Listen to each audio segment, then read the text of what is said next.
축복합니다. 아멘. 주님 우리를 위해서요 자신이 하셨던 약속을 다 지키셨어요. 주님이 지키지 않은 약속들이 뭐가 있을까요? 아직 지켜지지 않은 약속이 있다는 한 가지요. 그것은 주님의 재림이에요. 다시 오시겠다라는 약속만 아직 이루어지지 않았어요. 이제 그 약속만 이루어지면 주님이 우리에게 하셨던 약속은 다 이루어지는 거예요. 네. 여러분, 그 약속을 다 지키려고 하나님은요 어떻게 하셨어요? 자기의 독생자 아들까지도 인간으로 보내시고요, 그리고 그를 십자가에 달려 죽기까지 하셨어요. 여러분, 어느 누가 약속 하나 지키려고 자기 아들을 내어 죽게 하냐고요. 유명한 나폴레옹이라는 사람이 했던 말 중에 이런 말이 있더라고요. 약속은 깨지기 위해 있는 것이다. 나폴레옹이 그렇게 말을 했어요. 여러분, 우리 사람은요 약속 그거 깨지라고 있는 거지. 이게 사람이에요. 그러나 하나님은 아니에요. 하나님은요 한 번 하신 약속에 대해서는 반드시 지키시는 거예요. 아멘. 하나님은 약속을 깨뜨리지 않습니다. 우리처럼 돌아서면 잊어버리는 사람이 아니에요. 하나님은요 다 기억하시고 반드시 지키셔요. 아멘. 여러분, 현대 사회는요 약속을 얼마나 귀하게 여기는지 몰라요.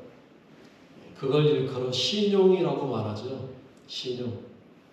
여러분들도 한 장씩 가지고 계실지 모르겠어요. 신용카드. 그런데 그 신용카드는요 잘못 사용하면 어떻게 되는 거예요? 신용이 깨지기 시작하면요 이자가 산더미처럼 불어나기 시작해요.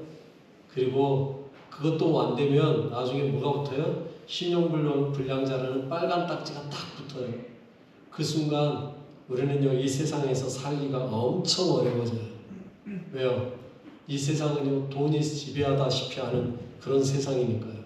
그래서 신용불량에 한번 딱 걸리면 힘들어지는 거예요. 사는 것 자체가 어려워져요. 여러분, 약속은 그렇게 무거운 겁니다. 그런데 여러분, 그 약속이 특별히 하나님과의 약속이라면 어떨까요? 더더욱 지켜야 되는 거 아니겠습니까? 그게 서원이라는 거예요. 그게 서원이라는 거예요. 서원이라는 건요 해로울지라도 지켜야 하는 겁니다. 그래서 시편 15편 4절에 이렇게 말씀하고 있어요. 그의 눈은 망령된 자를 멸시하며 여호와를 두려워하는 자들을 존대하며 그의 마음에 서원한 것은 해로울지라도 변하지 아니하며. 여러분, 서원한 것은 해로울지라도 변하지 않는다. 그 사람이 어떤 사람인지 아세요? 시편 15편은요 하나님 나라에 합당한 자가 누구냐, 그의 성산에 거할 자가 누구냐를 이야기하고 있거든요. 여러분, 하나님 나라에 합당한 사람은 어떤 사람이냐? 서원한 것은 자신에게 지금 해로운 일이 생겼어요. 그대로 했다가는 나에게 망하게 생겼어요. 그럼에도 불구하고 그렇게 행하는 거예요. 변하지 아니하는 거예요. 그 사람이 어떤 사람이라는 거예요? 하나님 나라에 합당한 자라는 거예요. 여러분, 약속 잘 지키시길 바라겠습니다. 아멘. 오늘 본문의 말씀이 서원에 대한 이야기를 하고 있어요. 오늘 본문 2절 말씀에 이렇게 이야기하고 있죠. 사람이 여호와께 서원하였거나 결심하고 서약하였으면 깨뜨리지 말고 그가 입으로 말한 대로 다 이행할 것입니다. 서원했냐? 그러면 그대로 다 해라. 그 이야기예요. 여러분, 그런데 오늘 본문에서 이걸요 이야기할 때 우리 성경에는 그냥 서원하였거나 하고 한 번 써놨는데 원문을 보니까요 그런 뜻이더라고요. 서원을 서원하였으면, 서원을 서원하였습니다. 두 번 반복되어 있는 단어가 서원이라는 단어예요. 이 말은 무슨 의미라고요? 중요하다는 이야기라고요. 강조하는 의미예요. 여러분, 소원 그게 단순한 게 아니고요 중요한 거라는 이야기입니다. 그러니 반드시 뭐해라? 이행해야 한다라는 거예요. 우리가 소원할 때 언제 소원하는가 한번 잘 생각해 보세요. 뭔가 아쉬운 일이 있을 때, 하나님 이거 해주시면 제가 이렇게 살겠습니다. 이거 해주면 이렇게 하겠습니다. 그때 많이 소원하거든요. 그런데 많은 사람들이 그렇게 말을 해놓고 이루어지면 어떻게 해요? 입 딱 닫아버려요. 아니라는 척, 아닌 것처럼. 여러분 여기 화분이 지금 2개 올라와 있습니다만 하나는 우리 김기복 장로님, 김정민 원사님 결혼기념일이 이제 다가온다고 감사하다고 하는 화분이에요. 하나는요 우리 하람이가 이번에 기간제 합격하면 화분하고 싶어요. 소원했대요. 근데 됐다고. 그래가지고 갖다 해놓으려고. 아이고, 박수까지 다 받고. 소원했다고, 소원한 거 이뤘다라고 박수까지 받고. 그거예요. 그래서 제처가 하는 말이 떨어지면 안 하려고? 떨어져도 해야죠. 여러분 하나님을 위한 일이라면 어떤 상황에서든 하나님을 위해서 하는 거예요. 우리의 삶에서 아쉬울 때 내뱉은 말이 아니라 정말 신중하게 그렇게 살려고 노력하는 것 이게 필요하다는 거죠. 그런데 오늘 본문 여러분들이 보셨으니까 알지만 2절까지는 이해가 되었는데 3절 말씀부터는 이해가 좀 안 되는 말씀이 나와요. 3절로 4절에 이렇게 이야기하고 있어요. 3절로 4절에 또 여자가 만일 어려서 그 아버지 집에 있을 때 여호와께 소원한 일이나 스스로 결심하려고 한 일이 있다고 하자. 그의 아버지가 그의 소원이나 그가 결심한 서약을 듣고도 그에게 아무 말이 없으면 그의 모든 소원을 행할 것이요 그가 결심한 서약을 지킬 것이니라. 그래요. 또 여자가 라고 이야기하면서 어렸을 때는 누구의 말대로 그 소원한 걸 누가 지킬 수 있게 하고 지키지 못하게 할 수 있다? 아버지가. 우리가 그 뒤에도 봤습니다만 6절로 7절 보면 그 다음에는 누가? 결혼한 다음에는 누가? 남편이. 이게 뭐야? 왜 여자들은 소원한 것을 본인이 했는데 아버지가 하라 마라 하고 남편이 해라 마라 할 수 있어? 여자들 쪽에서 들으면 뭐라고 말할까요? 기분 나쁜데? 지금 여자들이 이야기 들으면 요즘 뭐 소위 말해 페미니즘이라는 게 있다면서요? 그래서 여자는 그 페미니즘에 있는 여자들이 들으면 하나님 남녀 차별하는 분이라고 고소할걸요? 여러분 그런데 여러분 이것이요 하나님이 남녀를 차별하는 것도 아니고요 그리고 불합리한 것도 아니에요.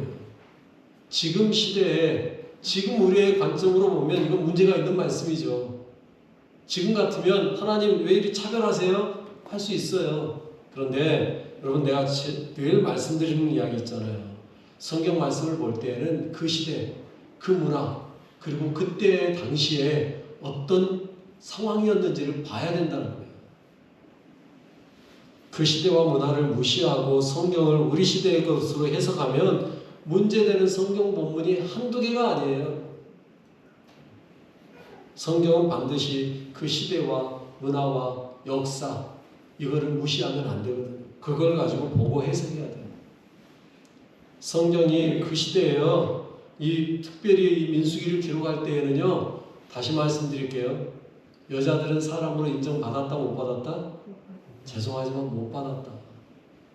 그래서 사람 수를 셀 때에도 여자들은 수에 들어간다 안 들어간다? 안 들어간다. 옛날 우리 조선시대에 여자들은 사람으로 취급 안 해줬잖아요. 죄송하지만 그래서요 그 시대에 여러분 여자들이 돈을 벌려면 쉬웠을까요? 어려웠을까요? 어려웠어요. 우리나라 조선시대만 해도 여자들이 돈 벌려면 어떻게 해야 돼요? 빨래 해주고 싹바늘질 해주고 그 정도 아니었습니까? 이스라엘도 더 심했다고요. 이스라엘도요 할 수 있는 일이 그런 것들 아니면 룻처럼 보리 추수나 밀 추수할 때 가서 이삭 줍는 거 그도 아니면 죄송하지만 뭐 했냐? 몸 파는 일을 했다고요. 먹고 살기 위해서. 그게 그 당시에 여자가 할 수 있는 유일한 일이었어요. 그런데 소원을 행한다? 쉬운 이야기가 아니에요. 왠지 아세요? 소원을 이행하려면요, 그 방법이 돈을 드리는 거거든요. 레위기 27장에 성원에 관한 규정이 나오는데요. 레위기 27장 2절 말씀을 이렇게 이야기해요. 같이 읽어볼게요. 이스라엘 자손에게 말하여 이르라. 만일 어떤 사람이 사람의 값을 여호와께 드리기로 분명히 서원하였으면 너는 그 값을 정할지니라. 사람이 뭔가 서원을 할 때요, 자기 몸을 드리는 거거든요. 그러니 그 몸을 들여서 하나님 앞에 이렇게 하겠습니다 하면 그 몸을 드리는 의미로 돈으로 계산하는 거예요. 그래서 레위기 17장에 나오는 서원의 값을 계산해 보니까 이렇게 나와요. 한 장 넘겨줘요. 나이에 따라서 서원하면 내는 돈이 달랐어요. 20세에서 60세까지 남자는 50세겔, 여자는 30세겔. 5세에서 20세는 20세겔, 10세겔. 5세 이하인 경우에는 5세에서 5세겔, 3세겔. 60세 이상인 경우에는 15세겔, 10세겔. 여자가 훨씬 적게 냈어요. 서운한 거. 왜? 그때 당시 상황이 돈 벌기가 쉽지가 않았으니까. 그런데 여러분, 은으로 한 세겔이거든요. 근데 1세겔이 얼마인지 아세요? 신약에 나오는 데나리온으로 계산하면 1세겔이요 4데나리온이에요. 그 말은 무슨 말이냐? 1세겔을 벌려면요 며칠 일해야 된다는 이야기예요? 장정이 4일이에요. 여자들은요 장정의 값보다는 더 적잖아요. 그러면 여자들은 뭐 한 1.5일 일해야 1세겔 한 데나리온 받으라는지 모르겠어요. 그러면 여자들이요 20에서 60세로 봤을 때 30세겔을 하나님 앞에 바친다. 그러면 남자들도 120일의 품삯인데 여자들은요 못해도 150일에서 아니면 200일까지 일을 해서 벌어야 되는 돈이야. 그러면 그 돈이 어디에서 나오냐고요. 죄송한 이야기지만 그 돈을 어떻게 내겠냐고요. 아버지 손을 빌려야 되죠. 아니면 남편 손을 빌려야만 그 돈을 낼 수가 있는 거라고요. 그러니 남편의 통제를 받을 수밖에 없고 아버지의 통제를 받을 수밖에 없어요. 왜요? 그 오주머니에서 나와야 되니까. 내가 아버지 이렇게 하려고 하나님 앞에 소원했는데 그걸 하려면 나에게 30세겔이 필요해요. 아니면 10세겔이 필요해요. 그러면 아버지가 그 정도 돈 내줄 수 있으면 그럼 그렇게 해라 할 수 있겠죠. 그런데 아버지가 야 나 그 돈 없어 못하겠다 야 그러면 어떻게 되는 거예요? 그 소원이 무효되는 거예요. 그러지 않으면 그 여자는 어떻게 합니까? 그러니 그 당시의 상황에서 통제를 받을 수밖에 없어요. 지금이라면 여러분 죄송한 이야기지만 지금이라면 3절로 16절까지 언급이 없을 거예요. 하나님이 그런 말씀 안 하실 거예요. 여자는 안 할 거예요. 왜요? 지금은요 남자든 여자든 가서 얼마든지 동일하게 돈 벌 수 있는 시대 아닙니까? 그러니 이 말씀이 필요해요? 필요가 없어요? 지금 같으면 필요 없는 말씀이에요. 그러나 그 당시에는 3절부터 16절까지의 말씀을 할 수밖에 없는 상황이었어요. 그렇다면 이제 우리가 지켜야 할 서원에 대한 이야기를 한번 해보죠. 여러분 무슨 서원하셨어요? 혹시 여러분 나 이렇게 해주시면 이렇게 할게요 하는 서원한 거 있으세요? 기억난 거 있으세요? 많은 사람들이 별로 서운한 게 없는 것 같은데 딱히 생각나는 게 없는데 그럴 수 있어요. 그런데 여러분 아세요? 여러분들 다 서운하셨다는 거. 언제 제일 먼저 하셨냐? 예수 믿을 때 세례 받을 때 하셨어요. 세례 받을 때. 한 장 더 넘겨봐요. 세례문답에 이렇게 질문되어 있거든요. 1번부터 4번까지 세례문답이 있는데요. 1번은 서원이 없고요. 2번부터 뭐가 나와요? 서약합니다가 나와요. 서약합니다. 3번에도 서약합니다. 4번에도 서약합니다. 서약한다는 건 뭐예요? 소원하는 거거든요. 나 이렇게 살겠습니다. 물어볼까요? 여러분 세례문답 1번에서 4번까지 뭐라고 서원했는지 서약했는지 기억나신 분 계세요? 죄송합니다. 저도 기억 안 나요. 저도 기억 안 나요. 저도 하려고 올려놓고 보니까 이렇게 했었구나. 저도 기억 잘 안 나요. 그런데 가만 보니까요. 이 1번에서 4번까지는요. 어려운 거 없더라고요. 예수 제대로 믿으려고 맘먹고 살면 지킬 수 있는 거예요. 예수 믿고 살기로 마음 먹고 예수 안에 살기로 하면 엉뚱한 짓만 하지 않으면 다 지킬 수 있는 이야기예요. 1번부터 4번까지. 그런데 여러분 우리가 가끔 서약한 걸 잊어버리고 하나님 뜻대로 사는 게 아니라 내 생각대로 내 뜻대로 살려고 할 때가 있으니까 이게 문제가 되는 거죠. 세례 받을 때만 서약했느냐? 아니요. 여러분들 집사님 되고 권사님 되고 장로님 될 때에도 다 뭐 했어요? 서약했어요. 저도 목사 될 때 서약했어요. 그거 기억나시는 분 계세요? 아무도 기억 못해요. 저도 목사 서약 어떻게 했는지 모르겠어요. 기억 안 나요. 우리는요 알게 모르게 그렇게 뭐하고 살아요? 서약하고 살아요. 서약한다는 건 소원하는 거거든요. 교회에서만 그러느냐? 아니요. 여러분 제일 쉽게 생각할 때 언제 서약도 했을까요? 결혼할 때. 제일 기억나는 단어는 검은머리 팥불이 될 때까지 평생 이 사람과 함께 행복하게 살겠습니다. 그런데 행복하게 해주고 사시나요? 행복하게 해주고 사는 시간이 더 많은가요? 아니면 가슴 아프게 하고 사는 때가 더 많은가요? 물론 행복하게 해줄 때가 더 많았겠죠. 그런데 가슴 아프게 하는 일도 많잖아요. 여러분 그거예요. 우리가요 서약하는 것, 소원하는 것 많이 하는데 잊어버리고 살 때가 너무 많아요. 제대로 지키지 못할 때가 많다는 거죠. 그러니 사람하고 한 서약, 사람들 앞에서 한 서약도 다 잊어버리고 사는데 하나님과 나와 개인적으로 1대1로 하나님 앞에 내가 이렇게 하겠습니다. 얼마나 기억하겠냐고요. 어찌 보면 당연하듯이 다 잊어버리고 사는 것 같아요.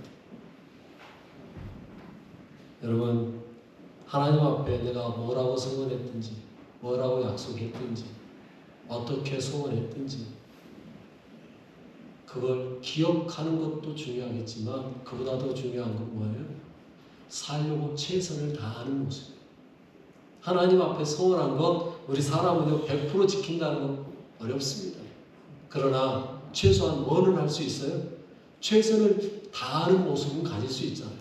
노력하는 건 가능하잖아요. 하나님 앞에 서약하고 소원한 것 잊어버릴 수 있겠지만 잊지 않으려고 노력하는 것, 최선을 다하는 것 필요하다는 거죠. 어차피 지키지 못할 것 하지 말자. 그것도 괜찮은 방법이기도 해요. 소원 안 하면 뭐 지킬 일 없으니까. 그런데 사람이요 그렇더라고요.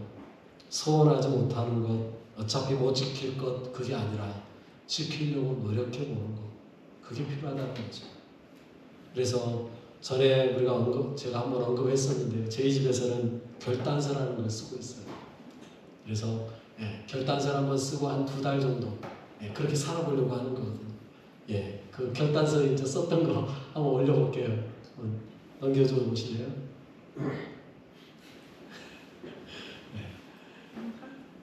애들 것까지 다 올려버리면 우리 애들이 보고 아빠 할 것 같아서 저하고 제 첫거만 그냥 2개 일부러 잘 안 보이게 크게 안 쓰고 쬐깐하게 여러분 올려놨는데 여러분 한마디로 말하면 이게 소원하는 거거든요. 내가 이렇게 살아보겠다. 하루를 이렇게 살아보겠다 하는 거예요. 그런데 여러분 이 결단서 해놓고요. 저희들이 날마다 점수를 올려요. 하나에 1점씩 10개씩 해놨는데 날마다 1점에서 10점. 그런데 몇 점 받을까요? 10점 다 받느냐? 쉽지 않아요. 10점 다 받는 거 힘들어요. 보통 올린 거 보면 전화제처는 보통 7점에서 10점 사이. 저희 아이들은 거의 5점에서 많으면 8점, 9점. 어떤 때는 10점 올려놓을 때도 있고요. 여러분 그런데도 불구하고 결단서를 쓰는 이유가 뭐냐? 100% 못할 건데 왜 쓰느냐? 그렇게 살아보려고 노력하는 그 자세 그거예요. 그런데 참 감사한 건 뭔지 아세요? 결단서라는 걸 쓰고 난 다음부터는요 이걸 지키려고요 노력하는 모습이 있어요. 그리고 그렇게 살려고 하다 보니까요 뭐가 되느냐면 삶의 변화가 와요. 처음에는요 써놓고요 날마다 봐야 그것을 했는지 안 했는지 체크가 돼요. 그런데 어느 정도 지나다 보면요, 이거 머릿속에 이게 남아 있어요. 그래서 이거 했는데, 이거는 안 했네, 이거 해야지 하는 모습이 있다. 그래서 바뀌는 거예요, 자꾸. 그렇게 살아가는 거예요. 그래서 처음에 결단서에 썼던 것들이요, 지금은요 없는 게 있어요. 왜 없냐면 안 써도 이제 그렇게 사니까 빼버리는 거예요. 100% 내가 그렇게 산다. 안 써도 할 수 있으니까 결단서 굳이 쓸 필요 없잖아요. 그렇게 가는 거죠. 여러분, 내가 변화를 느끼는 거예요. 아이들이 변하는 모습이 보이는 거예요. 성원이라는 게 그런 것 같아요. 완전히 바뀌는 건 아니지만 그렇게 돼가려고 노력하는 모습이 보이는 거. 완벽함을 요구하는 게 아니더라고요. 최선을 다하는 것, 그 모습만으로도 하나님이 기뻐하시더라고요. 제가 말씀드렸잖아요. 우리 아이들 점수 5점에서 8점 사이, 거의 대부분 그래요. 그런데 그러다가 가끔 한 번씩 10점 올라오면요, 우와, 오늘 다 했네? 그 모습이에요. 하나님도 우리에게 똑같지 않을까 싶어요. 우리가 하나님 앞에 이렇게 살겠습니다. 10점 만점 받으면 좋죠. 그러면 하나님이 와, 오늘 너 그렇게 살았구나, 잘했다. 그런데 못한다고 너 왜 그거밖에 못해? 아니라고요. 최선을 다하고 있구나, 잘하고 있구나. 그거면 되는 거죠. 여러분, 엉뚱한 것, 맹세하는 것은 안 되는 거죠. 엉뚱한 것 소원하면 안 되겠죠. 그래서 예수님도요, 마태복음 5장 34절로 35절에 이렇게 말씀하셨더라고요. 나는 너에게 이르노니 도무지 맹세하지 말지니 하늘로도 하지 말라, 이는 하나님의 보좌이며 땅으로도 하지 말라, 이는 하나님의 발등상이며 예루살렘으로도 하지 말라, 이는 큰 임금의 성이며. 예수님도요, 맹세하지 말라고 그랬어요. 잘못된 맹세, 거짓된 맹세 바라지 않는다는 거예요. 하지만 우리가 이렇게 살아보겠습니다 하는 그 결단의 심정으로 하나님 앞에 나와 서원하는 것, 행하려고 노력하는 그 모습, 주님은 그거면 만족하지 않을까요? 예수님은요, 서원하시지 않았지만 서원하는 것보다 더 많은 일들을 하셨어요. 예수님이 이 땅에 오셔서요, 예수님이 나는 이렇게 살겠습니다, 이렇게 살기를 원합니다, 이런 거 했나요? 아니요, 그런 거 없었어요. 그런데도 불구하고 주님은요, 약속하신 대로, 누가 약속하신 대로? 하나님께서 약속하신 대로 최선을 다하셨어요. 그래서 마태복음 4장 23절에 보니까 이렇게 말씀해요. 예수께서 온 갈릴리로 두루 다니사 그들에게 다니서 가르치시며 천국 복음을 전파하시며 백성 중에 모든 병과 모든 약한 것을 고치시니. 예수님이 이 땅에 계시면서 세 가지 하셨어요. 가르치시고요, 전파하시고요, 고치셨어요. 하나님 앞에 그걸 소원하셨느냐? 아니요, 소원한 거 없어요. 그런데 이사야 61장에 보니까 저런 것들을 하시는 분이 주님이시라고 성경에 기록되어 있으니까 주님은요, 그렇게 하시는 거예요. 왜? 하나님의 약속이기 때문에. 그래서 가르치시고 전파하시고 고치시고 바꾸시고 끊임없이 하시는 거예요. 하나님의 약속을 이루기 위해서. 어찌 보면 아버지 하나님이 소원하신 것을 아들 예수님이 지켜주시고 이루신 거죠. 여러분, 입술로 말하는 것 중요한 게 아니고요. 뭐 하는 거예요? 삶으로, 행동으로 살아가는 것, 그게 중요한 거죠. 그래서 우리는 그걸 위해 행하는 거예요. 예수님이 그렇게 행하신 것처럼 제자들도 그렇게 행했어요. 제자들도요, 그들은요, 원래 뭐였어요? 겁쟁이였어요. 그들은요, 원래 두려워 떨던 자들이었어요. 자기 성질대로 살았던 사람들이에요. 그런데 그런 그들을 예수님이 부르셨죠. 뭐라고 불렀습니까? 마태복음 4장 19절에 보니까 베드로에게 이렇게 불렀더라고요. 같이 읽어볼까요? 말씀하시되 나를 따라오라. 내가 너희를 사람을 낚는 어부가 되게 하리라. 아멘. 잘 보세요. 예수님께서요, 베드로를 부르실 때 너는 사람 낚는 어부인 거야. 너는 사람 낚는 어부 되게 할 거야 라는 거지, 너는 사람 낚는 어부인 거야가 아니었어요. 너는 원래부터 사람 낚는 어부야가 아니었어요. 어떻게 하겠다고요? 예수님이 그렇게 되게 만들어주겠다는 거예요. 그리고 불렀을 때 그들이 나중에 성령을 받고 난 다음에 그 삶이 어떻게 돼요? 바뀌어가잖아요. 그래서 진짜로 뭐가 됐어요? 사람 낚는 어부가 되었잖아요. 주님이 약속하신 거고요. 주님이 행하신 거예요. 베드로는 그 주님의 약속대로 뭐 했을 뿐이에요? 소원한 대로 순종했을 뿐이에요. 우리의 삶도 마찬가지예요. 주님이 우리에게 명령하신 대로 우리는 그냥 따라가는 거죠. 내가 하는 게 아니고요. 내가 소원한 대로 가는 게 아니고요. 주님이 우리에게 말씀하신 대로 이루어져 가는 거예요. 내 힘과 능력이 아니에요. 베드로가 그렇게 고백했어요. 내 힘으로 하는 게 아니라 주님이 공급하시는 힘으로 한다. 여러분, 우리의 삶에서 여러분들이 어떻게 살기로 작정하셨는가요? 어떻게 살기로 결심하셨나요? 올 한 해가 시작되면서 제가 여러분들에게 요구했던 게 있죠. 전도대상자 그리고 기도시간 정해서 한번 해봅시다. 그래서 뒤에다가 표를 만들어 놓고 여러분들이 이름 기록하셨고요. 여러분들이 기도시간 정해 놓으셨어요. 서운한 거예요. 그게. 얼마나 하고 계세요? 날마다 그 사람들 놓고 기도하고 계신가요? 날마다 그 시간에 단 5분이라도 기도하고 계신가요? 할 수 있으면 교회 와서 좀 해보세요 라고 이야기했는데 어느 정도 하고 계신가요? 이제 한번 지금까지 못했다라면 잊어버리고 사셨다라면 지금부터 다시 하시면 되죠. 다시 말씀드려요. 소원하는 거 100% 지키지 못해도 뭐만 하면 돼요? 최선을 다해서 지키려고 노력하면 돼요. 하나님은 그걸로 만족하시는 거예요.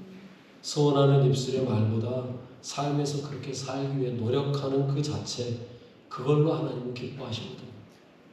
여러분의 삶이 하나님 앞에 온전히 드려지는 귀한 은혜의 삶이 되시길 바라겠습니다.